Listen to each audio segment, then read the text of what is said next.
একটা মানুষ এতটা ট্যালেন্টেড কি করে হতে পারে? আজকে সকালবেলা ঘুম থেকে উঠে ফোনটা নিয়ে স্ক্রল করতে দেখি পিসি উকিল হয়ে গেছে।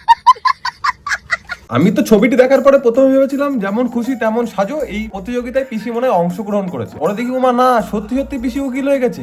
I know, don't like. তো আমাদের এই পিসি কি পারে না, কি পারে না, সবকিছু পারে। যেমন সুন্দর গান করে তেমন সুন্দর লেকচারাল দেয়, আবার উকিল এইদিকে। পিসির এত টাকা খাবে কে? কে খাবে? বিষয়টা হলো, আমি যদি কোনো প্রবলেমে পড়ি তাহলে কি পিসির কাছেই যাব? আইনের পাতা উল্টাতে উল্টাতে যদি হঠাৎ মাথায় গান চলে আসে, তখন হয়তো জর্জকে এটা শোনাবে ধারা 302 সুরে, ওগো তোমায় লইয়া কি করি। জজ সাহেবকে যখন উনি বলবেন মাই লর্ড, আমার মক্কেল নির্দোষ, প্রমাণ স্বরূপ হিসাবে আমি একটা গান শোনাচ্ছি, তখন জজ নিজেই ওনাকে নির্দোষ প্রমাণ করে উনি কোর্ট থেকে হয়তো পালিয়ে যাবে। তো এখন থেকে যদি তোমাদের কোনো প্রবলেম হয় তাহলে কিন্তু পিসির কাছে তোমরা চলে যাবে। পিসি কিন্তু অলওয়েজ তোমাদের জন্য ওয়েলকাম। গিয়ে বলবা পিসি এই প্রবলেমটা সর্ট আউট করে দাও, ব্যাস পিসি একাই হ্যান্ডেল করে দেবে।